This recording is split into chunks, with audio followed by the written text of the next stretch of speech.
What's up, guys? Welcome to the Sesh. Today I got a very special guest. Judge, please introduce yourself.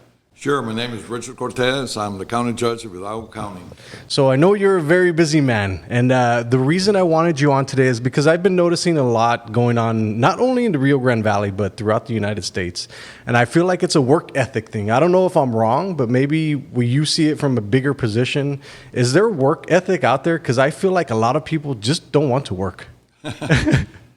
Well, I agree with you. Unfortunately, I think there's some truth to that statement. When we grew up, having a job was a positive thing. So when we got a job, we wanted to work hard at it because we wanted to keep it. Now it seems that today's people not only want a job, they want a job that's easy for them. So many are wanting to work at home as opposed to go to an office. They want flexible hours. So the workforce has really changed over time. I feel like it's COVID kind of spread that. It pushed it into the limelight. It's like you guys are going to start to work from home, and if they didn't work from home and figure it out, then they were screwed. How does that work? No, that's true. We had architectural firms and engineering firms that during COVID, they sent people home. And they found out that, they didn't need to lease a big office building and have everybody there, that a lot of the work they could do could be done offsite. So some of that contributed to it. But I think, especially women, and I can certainly understand that a mother wants to be close to the child and wants to make it easy on them. And I have two daughters that had children, and they need to take them to school, pick them up at school, and take them here and there. So I understand the need to have flexible working hours, but it has created a problem throughout the United States. How do we fix that? Well, I really don't know. I think that all of us have to accept that change is going to happen, and that as that change is happening, you're not always going to get 100% of what you want. You have to have a tolerance level.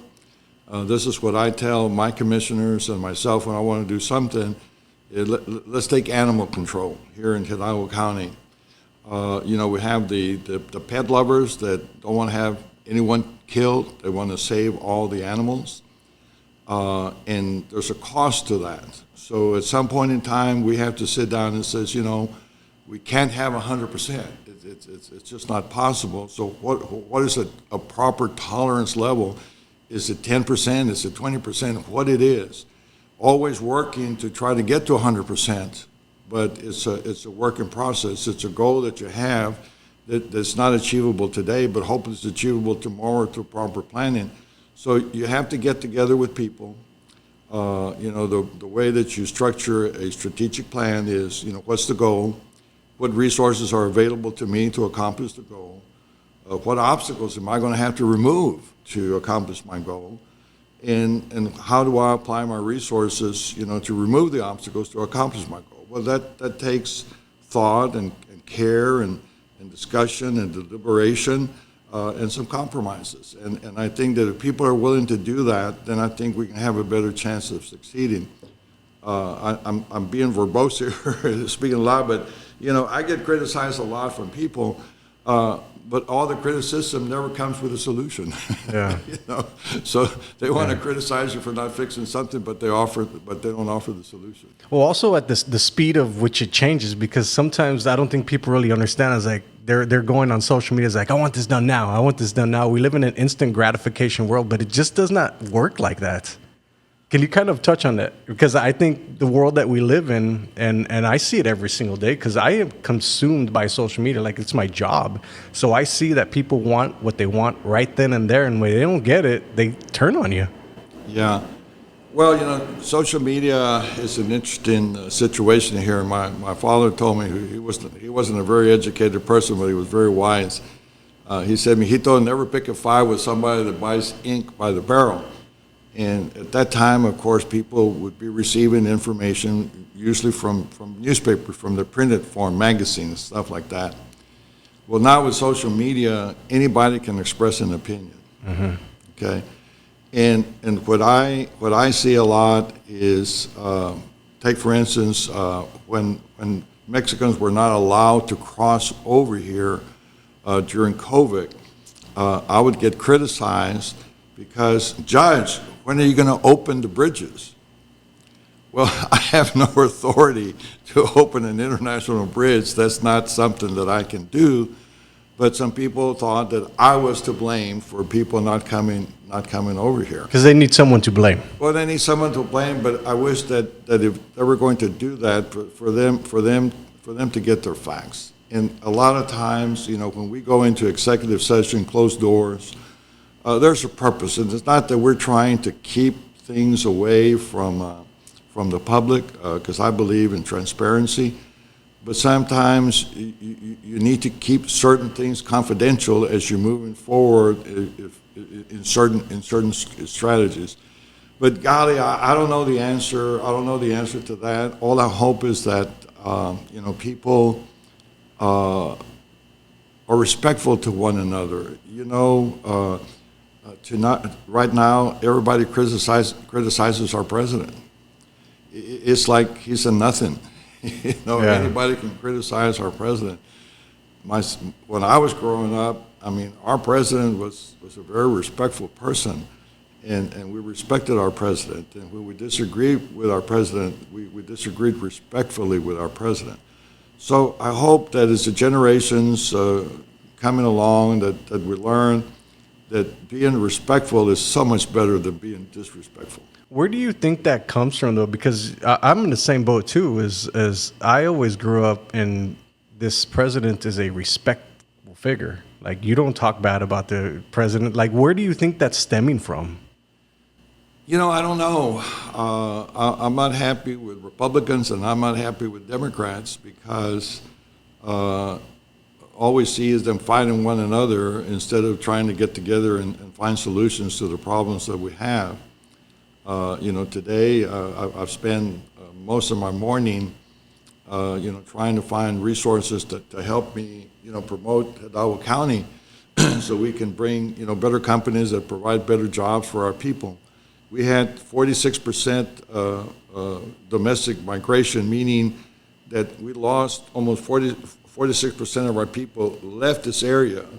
We made it up with others coming into this area, but we're losing our human capital because some of the educated people, some of the technically trained people are having to leave because the jobs are not here. So we have to sit down and quit talking how bad we are and change that to how good we are if we're going to attract somebody here. But I don't know what to tell you. I get very discouraged because I'm not perfect. I don't make perfect decisions all the time. I try to make them, but I know that I can't. But working together and having some sensitivity to one another helps us come together to try to find a solution. What is the answer? I don't know. I just know that if you go to social media, there's at least a 20 or 30% very unhappy people, Yeah. and they're being very vocal in expressing their dissatisfaction with something or the other. But again, out of all of these people, I haven't heard solutions. That's interesting. I have never heard that statistic. 46% of the people have left. Yes. Is it a money thing? I think it's a lack of opportunity here for some people. We have 500,000 jobs in Hidalgo County. The good news is 380,000 are people working and earning above poverty. 120 are working, but they're earning below poverty. And 6% of that 120,000 are college graduates. So what does that tell you? It tells you that they want to stay here, they went and got an education, but the jobs are not here. So a lot of them are leaving. So that's a big issue for me, and that's something that I'm dedicating a lot of my time to try to improve that. That's not a quick turnaround goal, but it's certainly one that we have to start the journey. if we're going to turn it around. When you come up, like, because you are obviously a leader and you're in a leadership position, what is the thought processes that you go through, like in your head, when you're deciding on, like, this is what I'm going to do? What are those steps that you use to be able to come to the decision, like, this is what I'm going to go through and this is it? Well, that's a good question. There are short-term goals, mid-term goals, and long-term goals. The short-term goals, I write them down, and I say which ones are the most important, and which ones can I complete the quicker. So if I have 10 short-term goals, then I want to do the 3 that's going to take me 1 day to do. So I can get rid of them now. I'm only dealing with 7. And then out of the 7, how do I prioritize them? Well, which one is going to give me the most benefit? So that's how I tackle those things. But the long-term goals, those are more complicated. And I have a long-term goal here, and that is to reduce the level of poverty in Hidalgo County. We have our welfare line growing faster than our taxpayer line, and that means that our future is not going to be good if that continues. So we have to provide opportunity, for the people in Hidalgo County, and we can't do it only internally. We have to do it externally by attracting outside investment to come here. And today we're dealing in a very competitive world. Take yourself, for instance, here. You're excellent at what you do, but is somebody better than you? Probably there is. Mm-hmm. Okay, yeah. Probably somewhere is better than you, and probably somebody's better than that somebody along. So we're in a very competitive world. So that's the nature of business. Yeah, that's the nature of it. So we want to be as good as we can get. And I gave a speech the other day, and it wasn't original. I simply read the book.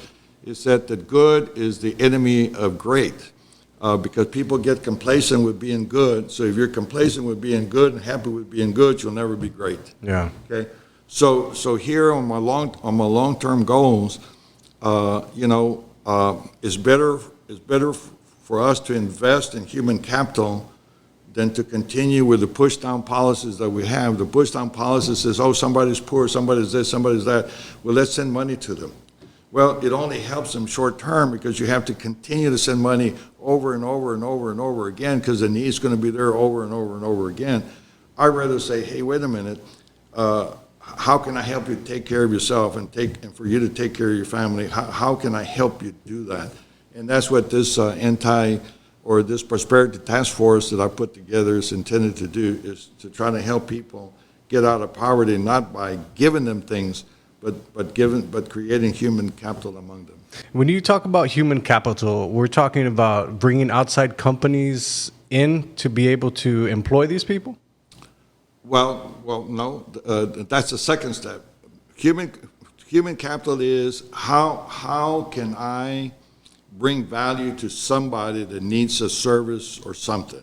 So if I'm an accountant and I have accounting skills and somebody needs accounting skills, well, then I can sell those accounting skills. If I'm a lawyer, if I'm a plumber, if I'm an electrician, if I'm a technician, if I'm a fence builder, if I'm construction, all those are human capitals that the economy is going to want to need to purchase from you, So what we're doing here is in the valley is that based on the jobs that we have, sometimes we do have human capital to provide the jobs, but the job is not here.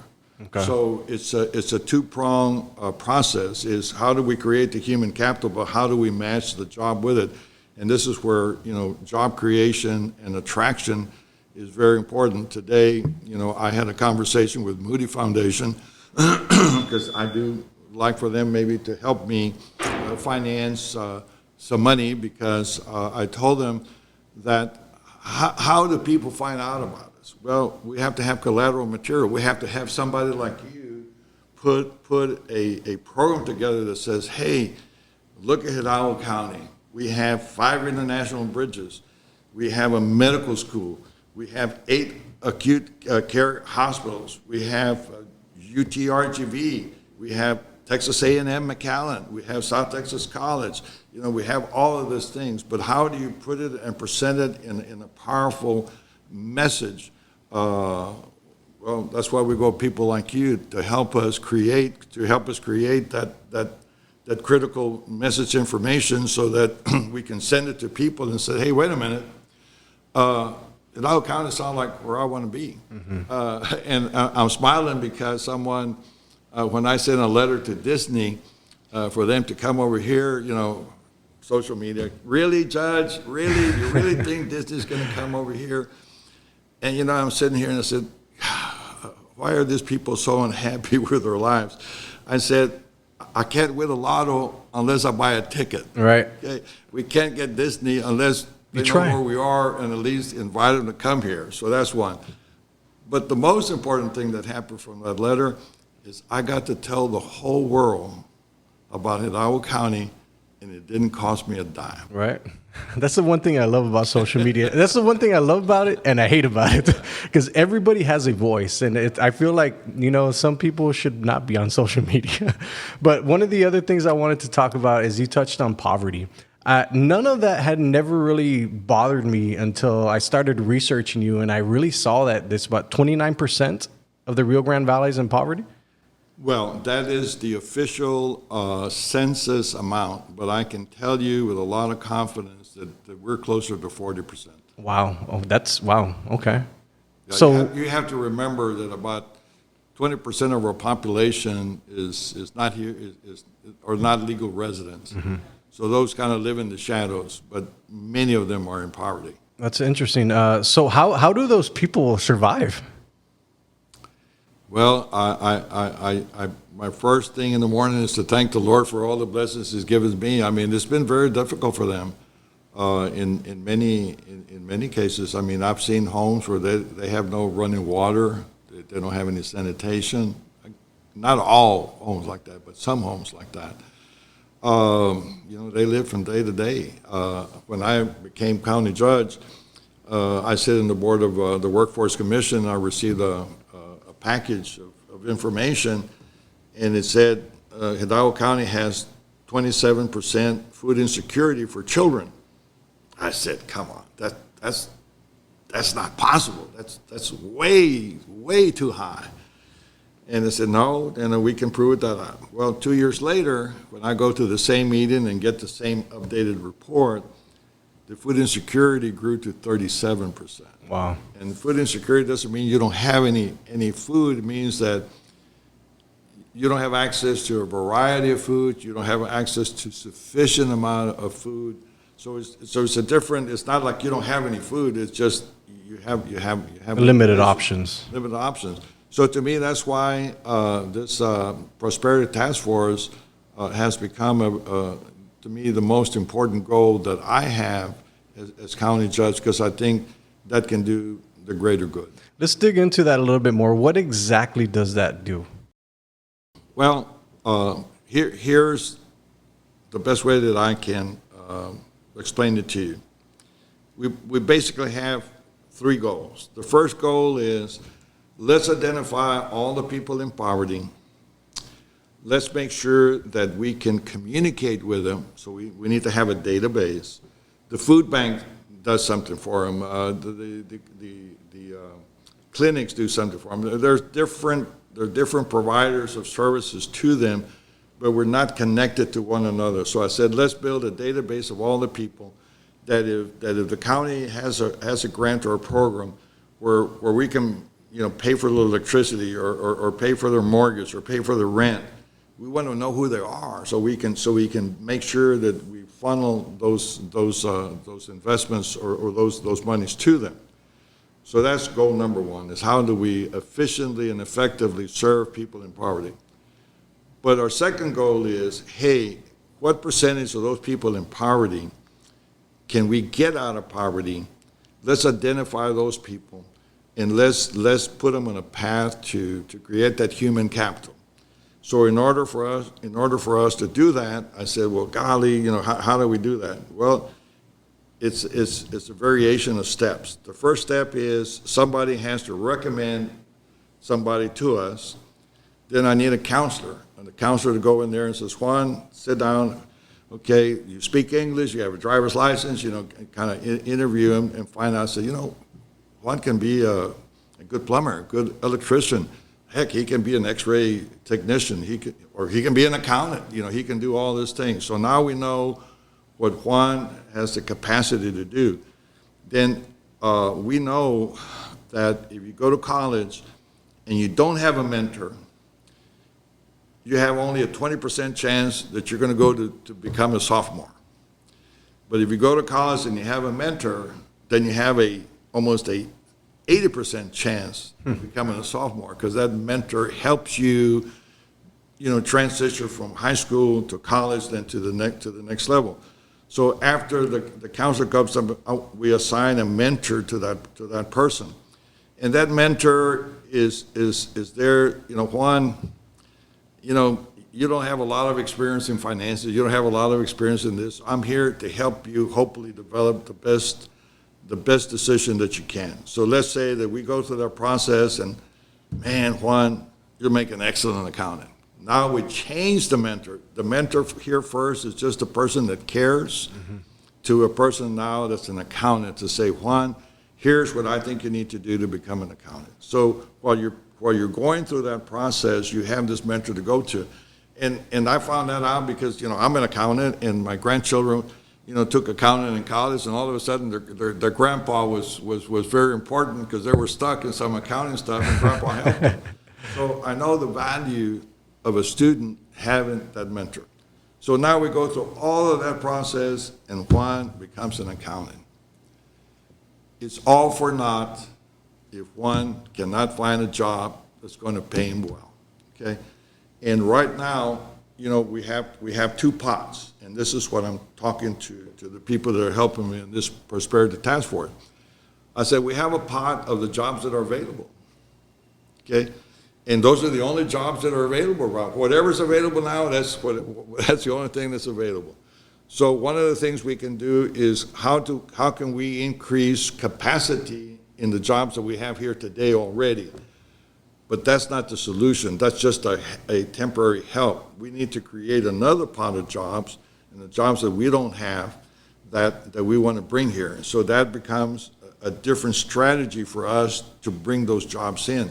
That's why I'm right in the middle, and I'm almost there, hiring an economist. I'm going to hire the economist that brought Tesla to Austin and Toyota to San Antonio, to help us structure a very well thought out job creation plan to identify the companies that we need, and hopefully we can recruit them. But how do you contact those companies and how do you recruit them? Here's where guys like you come in, where somebody that can put a really good, I'll call it a sexy, marketing tool that says, look at us. Look at us. Yeah. Look at how great we are.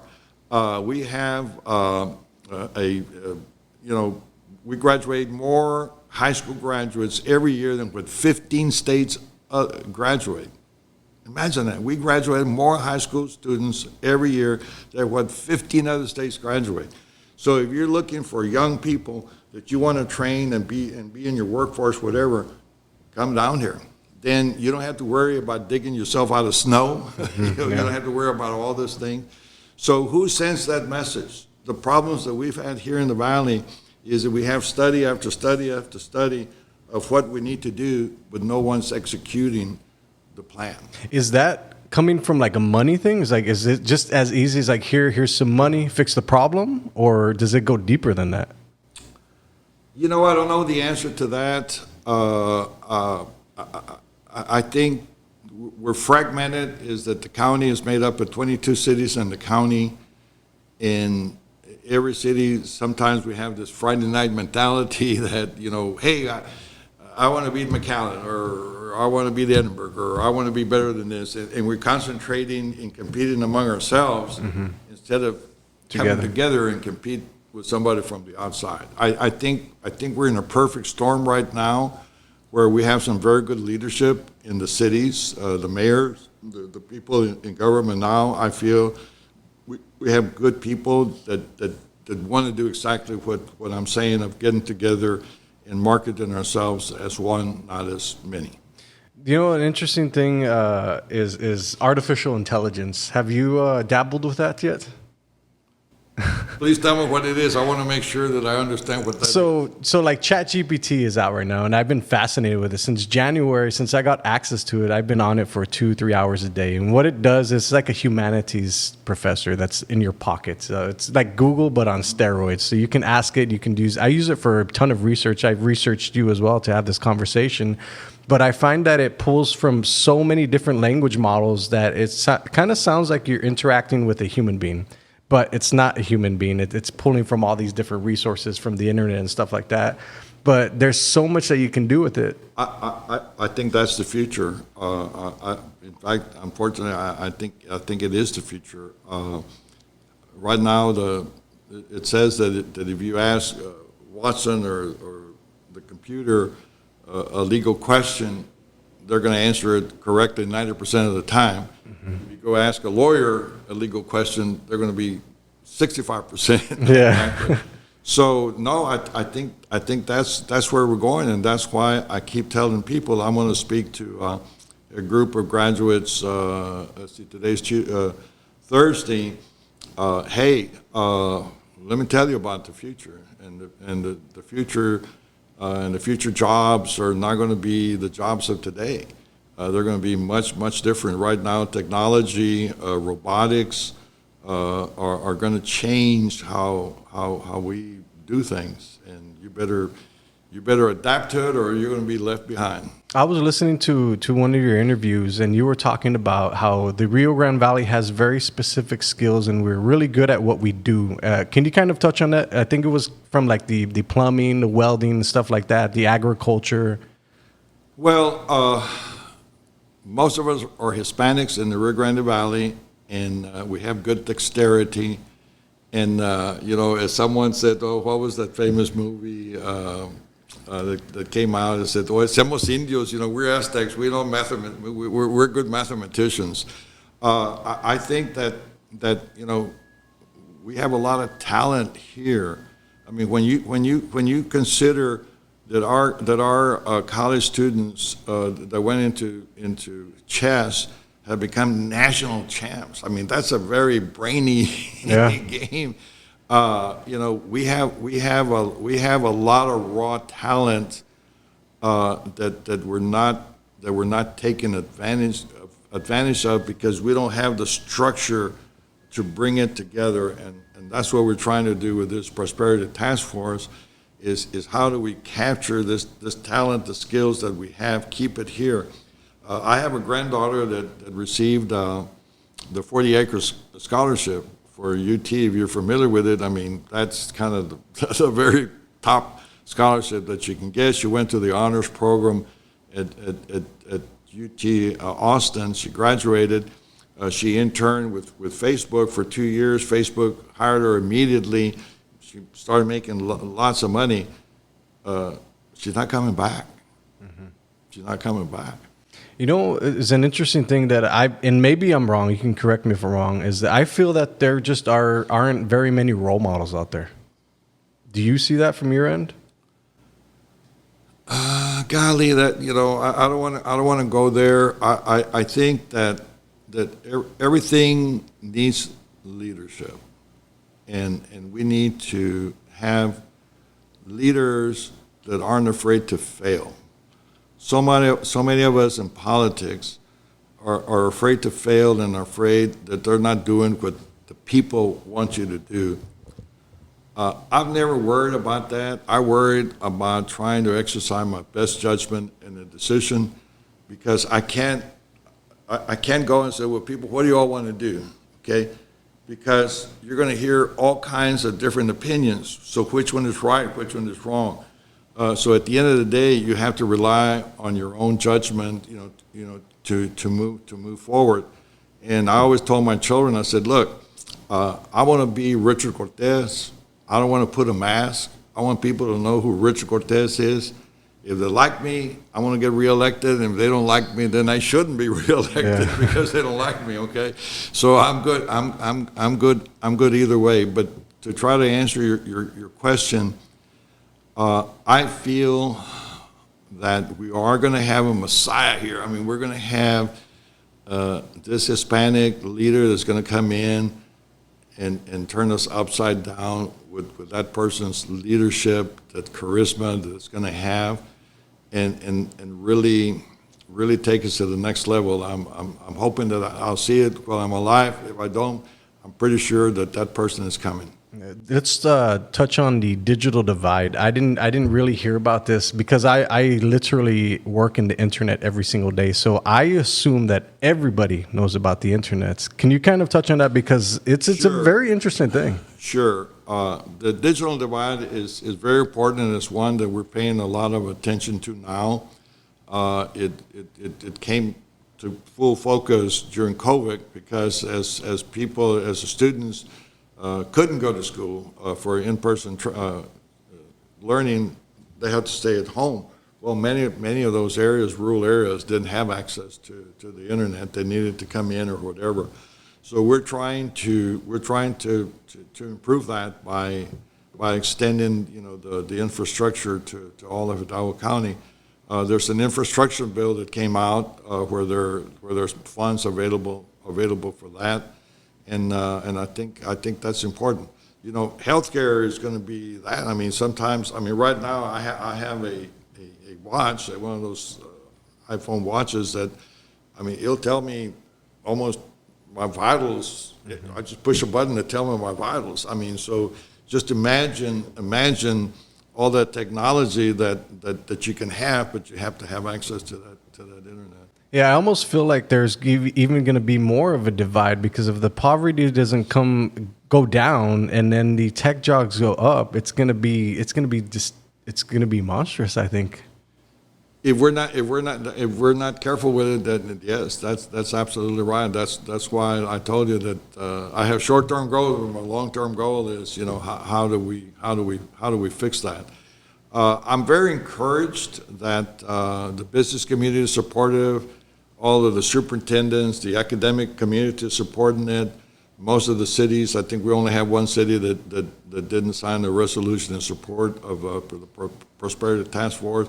I'm very encouraged with the acceptance of what we're trying to do. When you sitting on top with all the stuff that you see, 10 to 12 million businesses will close this year in the United States. What can they do to mitigate that? Like, how can they help themselves stay afloat? Because after COVID, and obviously granted it's COVID, a bunch of businesses closed, but I still see these businesses closing every single year. What do you see from your vantage point? Well, again, the businesses of tomorrow are not the businesses of today. Technology and robotics are going to kill many of the jobs, but they're also going to open new jobs. But you have to be prepared for those new jobs to happen. Right now I tell people, take a job of some guy working at McDonald's that takes your order. That job is going to disappear, because that job is going to go to someone in India or someone somewhere in the world that's working for pennies and not dollars, because through electronics and you can speak into the microphone and say, I want a Big Mac with a double set of fries. Well, that person is receiving that message in India, transmitting it to the kitchen here in McAllen. Instantly. Yeah, in McAllen, and we lost that job. That job went to somewhere else. I can show you a machine that can pick strawberries faster and better than a human being.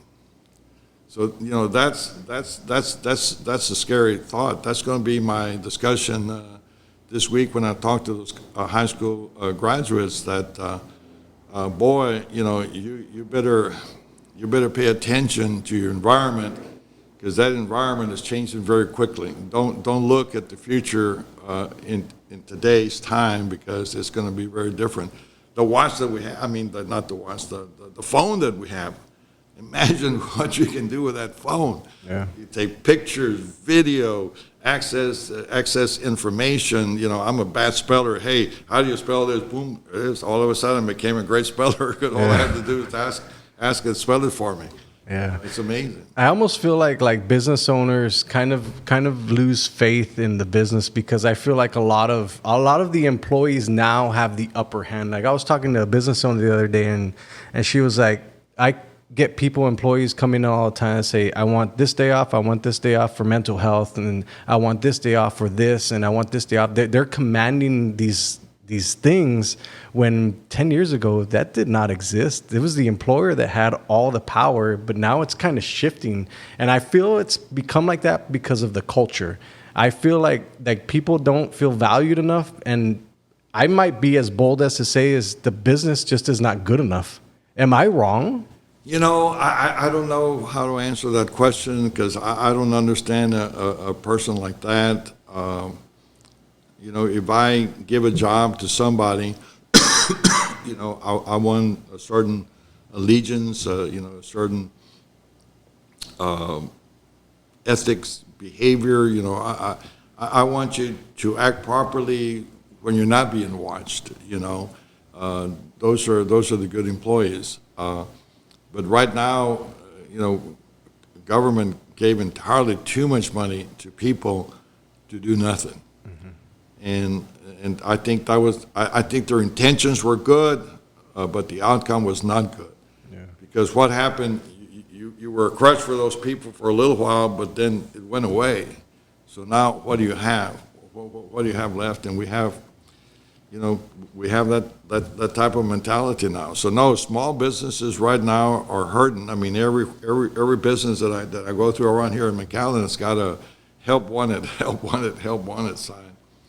I wish I knew the answer to your question. I don't. Yeah, I feel like there's a few skills that every business owner should know, and marketing is one, sales is one, how to get people in the door. Because at the end of the day, it's like you as a business owner are trying to escape the rat race from life, but honestly, you just took on more work, and that's the only way to make a successful business, is be able to work your company every single day. And I feel like a lot of people that were doing it up to one point, they stop and they get comfortable, like we had talked about earlier, but then they never do that thing again that got them to the point where they got to first. Well, I think government plays a very important role in all of this. You know, I hear los padrecitos, you know, wanting a livable wage. They want to increase the hourly rate to $15 an hour. And I understand why, and I understand the compassion and the feeling that they have. But a lot of the jobs that people have are jobs in small businesses. And if you ask a small business to start paying you $15 an hour, which is almost double, you know, what minimum wage now is, then that business is going to close. Yeah. Because they can't survive. They can't survive with that. Yeah, and by default, every business owner wants to find the cheapest thing possible. Well, this I know for a fact. Well, the consumer wants to find everything as cheap as possible. So you're competing because the consumer wants to find it cheaper. So if the small business owner can't absorb that additional cost, then they're going to be out of business. You know, that's what happened to us with the Walmarts and the Costcos and all this. You know, America was built around small businesses, and every town had you know, the little grocery store, the men's shop, and they had all this and that. Now you go to Walmart and they have everything. It's strange though; it's starting to turn back around. You're starting to see the Starbucks and these type of where specialty stores are opening up. We're going back to that maybe specialty store where the Walmarts and those people kind of brought everything together. And here, you know, we lost many jobs because of that. Let me touch on the last three questions before we finish off the podcast. What top three skills do you think somebody needs to be competitive in the space that we're in right now? Wow. Well, communications is extremely important. I tell all the people that work for me, I said, when I was a young accountant and I went to work for an accounting firm, I wanted to do two things. I wanted to understand my assignments. If somebody gave me an assignment, if I if I didn't understand it, then how can I finish it? So I wanted to make sure that I understood my assignment. And number two, when I started to work on my assignment, I'd go back to whoever gave it to me. Hey, is this what I should be doing? And if they told me yes, then I was golden. I understood the assignment, and what I was doing was I was going to accomplish the assignment. I knew that I was going to be successful. So communications is very, very important. Then I was in public accounting, and I would tell my staff people, the more you know, the more you can sell. The more people you know, the more people you can sell it to. Your network. Okay. So know a lot and meet a lot of people, So when you're in a personal service business, so if you're not in a personal service business, then how do you communicate with that consumer? And what is the best way to communicate with that consumer? Consumers have a very short time span. They don't want to hear a verbose Richard Cortez. They want to hear a talking point, 3 or 4 second talking point that attracts you. So that communication is very important. But if you're going to be in business, what are people? What is the consumer looking for, and how can you provide that at the lowest cost to the consumer? We were in the laundry cleaning business. We clean laundry for the hospitals, and we wanted to make sure that nobody was better than us. So you study when you're cleaning and washing linen. Is there a temperature better than another? Is there a soap better than another? You're optimizing the whole process. Yeah. You look at everything, because if you just go on, hey, I bought this soap, or my temperature is this, then you're going. But if you take science to help you, then that savings, that knowledge, is going to give you a competitive edge against somebody else. Yeah. So to me, know a lot, learn a lot, pass that savings on to the consumer, and you'll make your money through volume, because everybody wants to be with somebody like you. What is your idea of success? Well, I'll tell you what my father told me. He said, "Mijito, do you want to be successful?" I said, "Of course, Dad." I said, "Well, what are your goals?" I said, "Well, to be successful." He said, No. He said, "I'm not a very educated man, but go to the dictionary and look up the definition of success. It's the accomplishment of a goal." So it depends on what goal you have, whether you're going to be successful or not.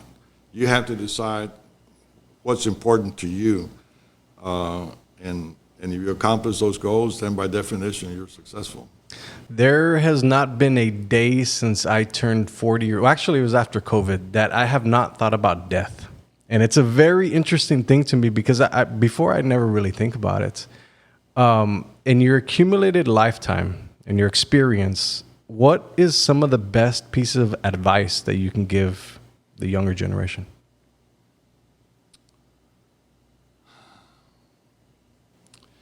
We're creatures of habit and creatures of comfort. Don't let your desire to be comfortable interfere with developing good habits. I allow myself to I'm technically obese. I'm not real fat, but I'm technically obese. I weigh more than that, because I developed bad habits in what I eat and what I consume. I look at my son Rick, and he eats like a bird. I mean, he doesn't eat a lot, and that's what he developed. That was the habit of doing it. So to me, develop good habits to stay healthy. because I can tell you, being a cancer survivor, twice cancer survivor, you can't do much if you're not healthy. So you take care of your body, you take care of yourself, what you're doing by developing good habits. That's what I would do. The second thing that I would do is, having money makes life comfortable, but it doesn't necessarily make you happy. So to me, I approach life as the Dalai Lama: be happy with what you have. And you can train yourself to do that, because so many people, well, the best analogy that I can give you is you have two equal, very rich men, exactly the same net worth. One is happy and one is not happy. The one that's happy is happy with what he's got. The one that's unhappy is not happy with what he's got. They have identical the same amount of money. So a lot of it is mental, and you can train yourself. You can train yourself to do that. And of course, your spiritual life. Your spiritual life is very important. I'm going to be 80 years old this year, so I mean, I'm just a few years over there from my lifespan. But I don't worry about when that day comes. How do you find happiness?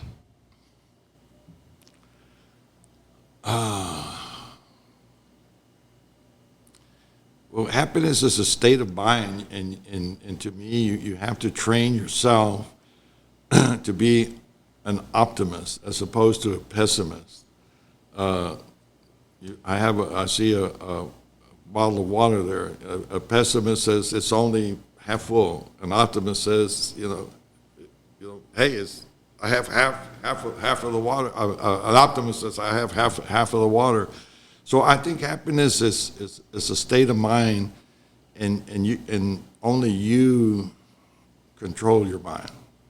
Yeah, work on it. I find it very hard for a lot of people, because I feel like a lot of people have been kicked down and pushed it through life and stuff like that. And it's very hard for them to get the mental clarity. And I feel like a lot of people have to literally sit with themselves in a quiet space and get with those demons, whatever is in your head, and you got to work on yourself. But most people are not willing to put in the work. Well, I had a conversation with one of my children one day, and they were crying, and I said, "What's wrong?" I said, "Oh, my friends, they never do enough for me, or this, and that." And I said, "Well, you're never going to be happy, okay?" I said, "Because you get up in the morning wanting for people to do things for you.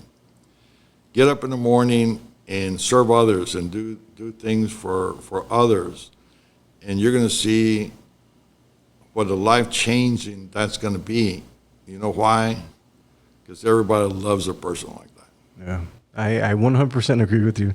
Judge, I appreciate your time. Thank you. I know Absolutely. You're very busy. Is there anything else you'd like to say before we finish off? Just thank you, for having me here. I'm still learning at my age, and I'm still trying to find the key to having a successful county judge program, and I'm working on what I think is the most beneficial to this county, and that is to help the people in need. Judge, I wish you luck. We'll see you guys next time. Peace. Thank you.